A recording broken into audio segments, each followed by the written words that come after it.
Assalamualaikum warahmatullahi wabarakatuh. Salam sejahtera bagi kita semua. Shalom Om Swastiastu. Namo Buddhaya, salam kebajikan. Selamat pagi, Sensei dan teman-teman. Kami dari kelompok 5 yang beranggotakan saya sendiri, Kevin Ramadhani Pratama, Dharmasena Akmalaji, dan Kolbin Salin Satyadharma, akan membawakan presentasi dengan video tentang omotenasi dan penerapannya di Indonesia. Alasan kami memilih topik ini adalah karena Jepang memiliki suatu filosofi keramah tamahan yang berbeda dari negara lain.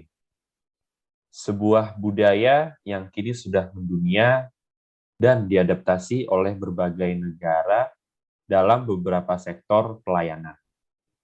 Salah satunya adalah negeri kita, yaitu Indonesia. Kami ingin memfokuskan bahasan kami pada penerapan omotenasi dalam pelayanan transportasi publik di Indonesia. Selamat menyaksikan.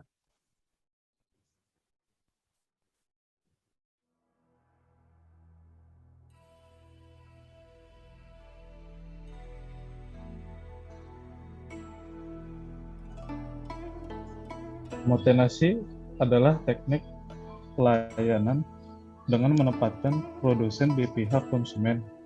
Selain itu, pelayan juga dilaksanakan dengan hati yang tulus.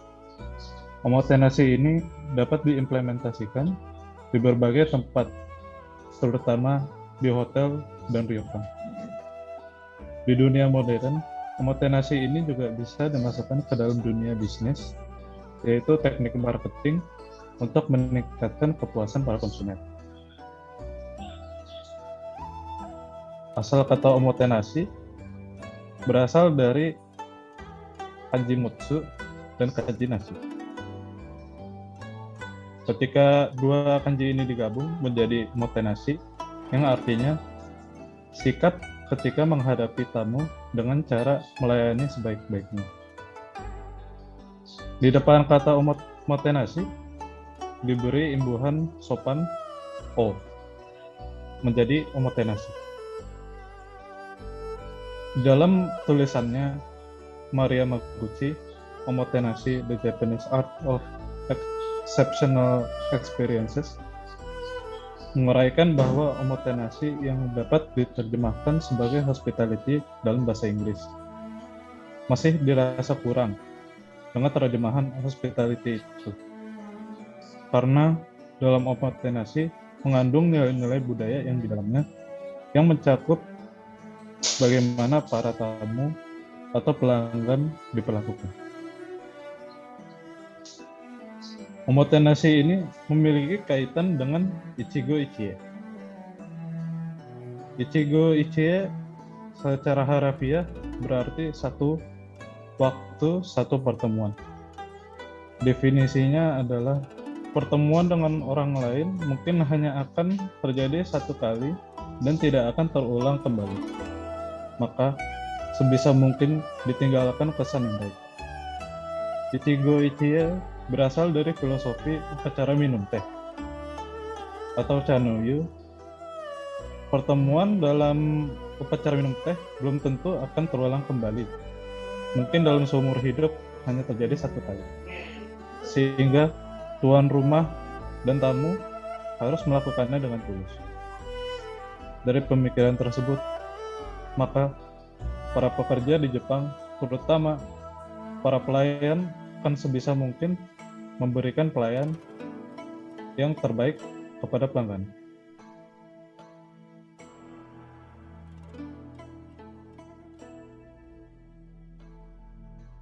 Sen no Rikyu, seorang ahli teh yang berturut-turut melayani dua panglima perang di Jepang di era feodal yang sedang bergejolak.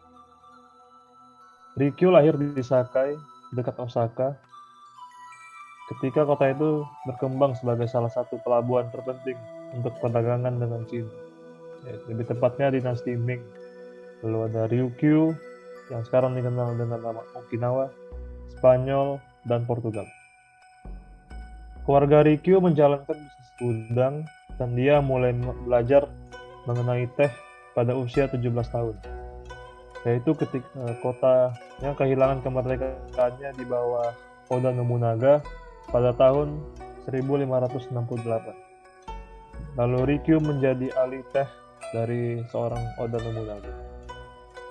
Setelah Nobunaga digulingkan dalam kudeta pada tahun 1582, Rikyu melanjutkan untuk melayani Toyotomi Hideyoshi, yang akhirnya mengambil alih kuasa semua area feodal pada tahun 1580.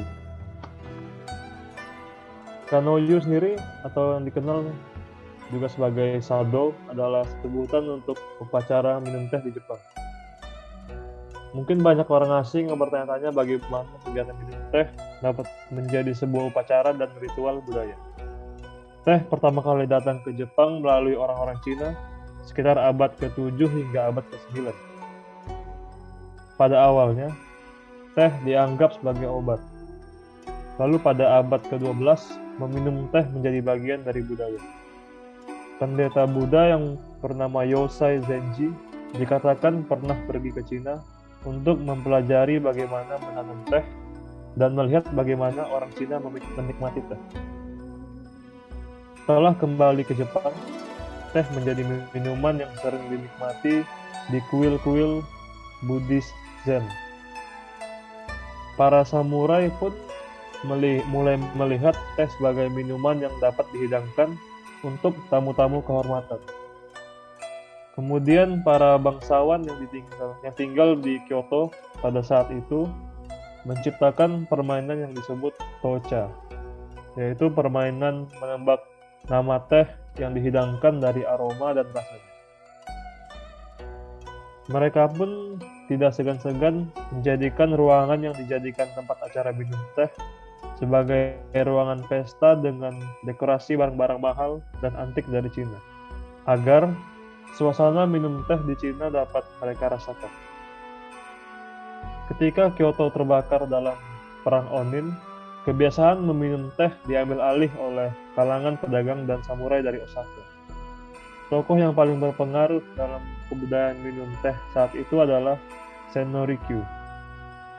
Pada era Toyotomi Hideyoshi, Senno Rikyu menjadi ahli teh yang menjadikan acara minum teh menjadi sebuah upacara dengan seni tingkat tinggi yang dikenal dengan nama wabicha. Bahkan setelah kematiannya pun, para pengikut Senno Rikyu tetap mengadakan dan mengajarkan wabicha pada generasi penerus. Pada pertengahan abad ke-17, upacara minum teh mulai menyebar ke masyarakat luas. Masyarakat Jepang mulai mengajarkan upacara minum teh di sekolah-sekolah hingga di rumah. Lalu pada abad ke-19, setelah Perang Dunia Kedua, upacara minum teh dimanfaatkan untuk memberikan pelajaran tata krama untuk perempuan di Jepang. Namun di era sekarang, upacara minum teh bagi masyarakat Jepang adalah saat di mana orang-orang dapat meresapi kenikmatan teh dan merasakan ketenangan dari suasana yang dihadirkan dalam upacara minum teh. Bagi orang Jepang, siapapun dapat mengadakan upacara minum teh. Namun hal terpenting dalam upacara minum teh di Jepang adalah menyajikan keramah tamahan pada tamu yang datang. Dan menyelenggarakan upacara minum teh dapat diartikan sebagai memikirkan segala bentuk kenyamanan untuk tamu dan menjadikan tamu sebagai prioritas utama saat acara berlangsung.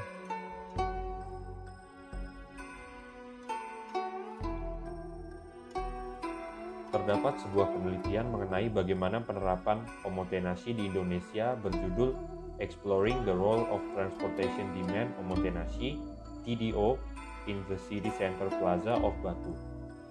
Membahas tentang bagaimana penerapan omotenashi di bidang pelayanan transportasi publik yang ada di pusat kota Batu, Jawa Timur.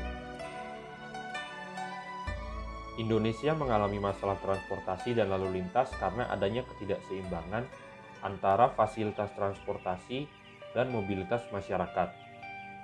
Salah satu tindakan pemerintah dalam mengatasi masalah ini adalah TDM, atau Transport Demand Management yang dirancang dengan rencana mengurangi penggunaan kendaraan pribadi dan ajakan penggunaan transportasi umum.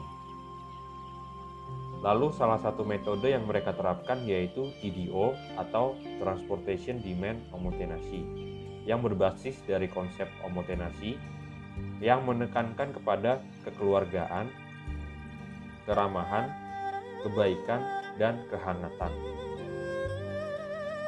TDO ini mengacu kepada 3 konsep, yaitu hospitality, familiarity, dan warmth. Aspek yang pertama yaitu hospitality diterapkan dalam 3 hal.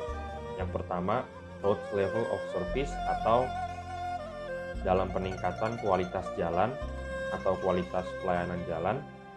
Yang kedua, pedestrian way performance atau dalam peningkatan kualitas jalan untuk pejalan kaki. Yang ketiga yaitu Customer Satisfaction Index atau indeks kepuasan pelanggan. Lalu poin kedua yaitu Familiarity diterapkan ke dalam parking capacity atau kapasitas parkir. Yang kedua Public Transport Passenger Interaction atau interaksi antar penumpang di dalam transportasi publik. Lalu poin ketiga Warmth diterapkan ke dalam regional, sosial, dan historical attraction.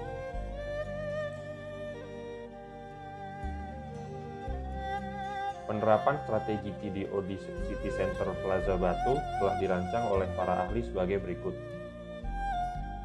Ada arrangement dan enhancement of pedestrian way atau penyusunan dan peningkatan kualitas dari jalan untuk pejalan kaki. Lalu ada law enforcement atau penegakan hukum atau aturan. Lalu ada improvement of public transportation atau peningkatan kualitas transportasi publik. Dan yang terakhir ada parking management atau pengelolaan sistem parkir.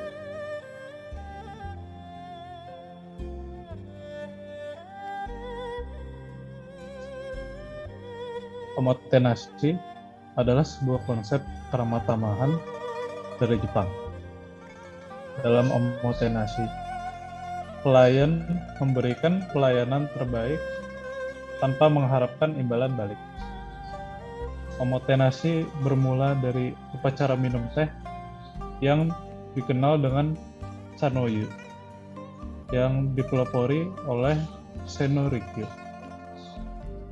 Nilai-nilai dari Chanoyu lah yang diserap oleh konsep omotenasi.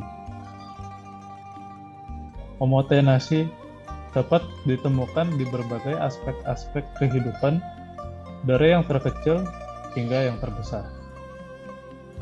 Walaupun utamanya berlaku di dunia kerja, banyak pekerja yang menerapkan omotenasi, baik itu pekerja Jepang maupun non-Jepang.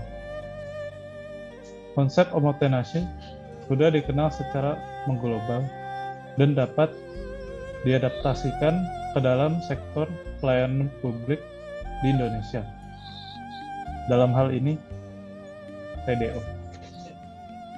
Namun, terlepas dari semua ini, pelajaran yang dapat kita ambil dari konsep omotenasi adalah ketulusan dalam melakukan sesuatu tanpa mengharapkan imbalan. Jepang membangun budaya ini dari waktu ke waktu.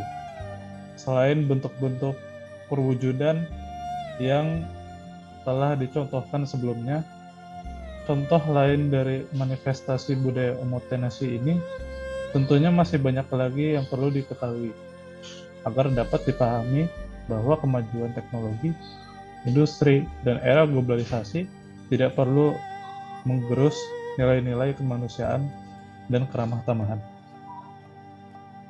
Sekian presentasi dari kami. Semoga paparan dari kami bisa memberikan manfaat dan pengetahuan bagi Anda semua. Mohon maaf apabila ada kesalahan informasi atau tutur kata, karena kesempurnaan datangnya dari Allah dan ketidaksempurnaan datangnya dari diri kami sebagai individu. Terima kasih kepada Ilma Sensei selaku dosen pengampu mata kuliah Ethos dan pandangan hidup orang Jepang atas bimbingannya selama semester 5 ini. Kepada hadirin sekalian, jaga kesehatan, jaga hati, jaga diri untuk NKRI yang kita cintai. Jangan sampai hilang dari muka bumi ini. Salam sehat. Assalamualaikum warahmatullahi wabarakatuh.